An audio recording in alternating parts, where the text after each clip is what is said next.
Big Head, I always hear you. I don't never hear you talk about your mother relationship. How you and your mother relationship?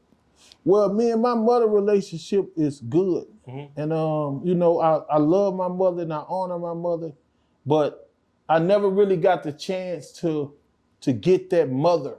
You know, like it was always the struggle or drugs or jail or something on my end or her end to where, you know, I could never get that mother, you know, but I always got her and that was always good enough for me. You know, like she's perfect to me. And, you know, I just know that I do better honoring her and helping her than trying to, you know, watch her and or tell her what to do or be her father, you know, because like I easily moved into the position of the main person in my family. That was easily like too many people don't even know what that position feel like, but I easily slid in that position and I take pride in it. So, you know, like on Mother's Day, I make sure she get all the special stuff. On her birthday, she get her special stuff if she needs something.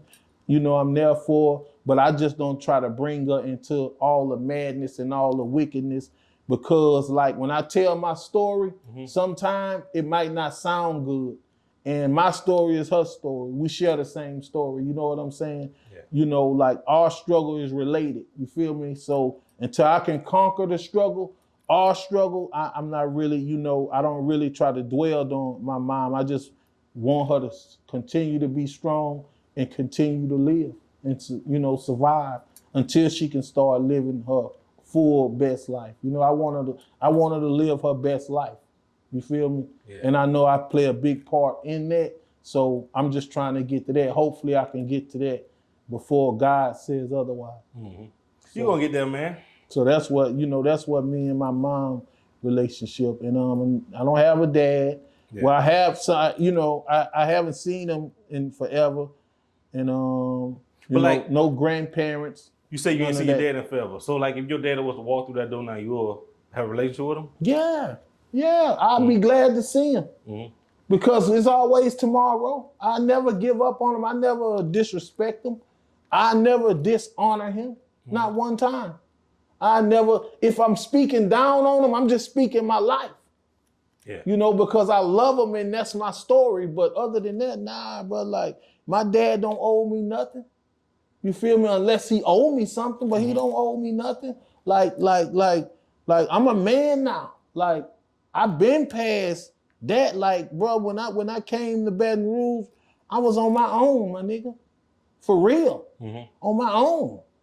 So when you be on your own for years and still try to have family structure and, you know, be obedient, you know, but you know you don't have no resources or no help or none of that, you know, you tend to forget all about other people playing positions and roles in your life because you have to fill them all your own self. Yeah. So, you know, I had to fill all the role. I'm self-made. So, you know, if you want to know what the definition of a self-made person is, you looking at them right here. Nobody can say they helped make me or nothing but my mom and my father because they brought me into this world. But besides that, like, I'm self-made. Like all the rules, all the codes, the education, everything. The teachers couldn't teach me. The preachers couldn't reach me. None of that. Like, it was all the ops couldn't beat me. So it's like I had to just learn myself. I had to get it. The OGs, like somewhere along the lines, when drugs came, excuses came, explanations came, and that turned into lies. So a lot of us young men got misled. So the people came before me, they didn't teach me nothing but wrong because the people before them taught them wrong, and the people before them lied to them. Told them what was right was wrong and what was wrong was right. So only thing I was taught was to do wrong and how to live wrong. You know, like I was the bad guy. I became a self-proclaimed good guy. Nothing changed me. Jail didn't rehabilitate me. Ain't no nigga shoot me up or cut me in the head. Well, I used to get cut in the head when I was little because all that came with it. But like ain't nobody did me nothing to make me change my way of life. It's just living. It's just experiencing things, realizing good from bad, right from wrong, and you know what goes on tomorrow and what don't.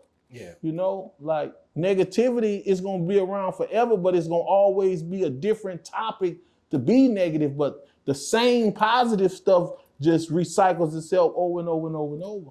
You know, like it'll be 1,000. It'll never be another LeBron James. It'll never be another Michael Jordan. But it's only two ways. It's only good and bad. Kobe, you fell under the bad. So, you know, like if you'd have been a good guy, yeah, and a team player, then you might would have been LeBron before LeBron came along. But LeBron took that and did that way. He did it the peaceful way, the humble way. He already knew they had a bad guy. You know, he already knew they had a bad leader. He was like, I'm gonna be the good leader. Other than that, it's no comparisons. You feel what I'm saying? So Kobe, you had to fall under one of them. That's where you lose out at. So, you know, it ain't but two. Yeah. So look, you had brought up games. Like, you ever had a chance to join the Blood and the Crip? Gang, blood. No, like in Baton Rouge or Detroit, it's never really been about blood or Crips. And now it's starting to, because Blood and Crips is just migrating everywhere. I don't know why it's been like that, but they migrating everywhere. And shout out to the Bloods and the Crips, because it ain't always been about violence and negativity. And it ain't all about violence and negativity with the Bloods and the Crips. You feel what I'm saying? It's just some of them misled, and you know, you stand on what you stand on and you about what you about.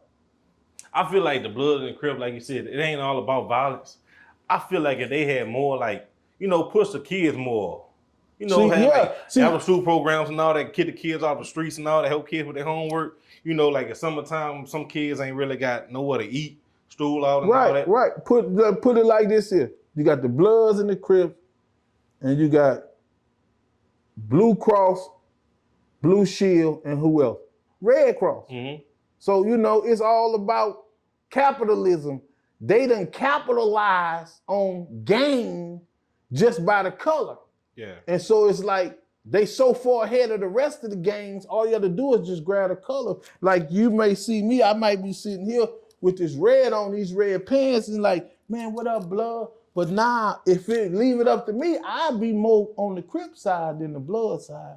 Yeah. Because I always liked how the Crips, you know, moved, like from Rocket Don't Joke, Rocket Don't Smoke, you know, from like, you know, the movie Colors, and they dude 55. I don't know if you've seen this dude 55 here. Crip Mac. I with him, bro. That's his name, Crip Mac? Crip Mac. Yeah, bro. And Keeping the 55th Street. YG, Yeah. Snoop, you know what I'm saying?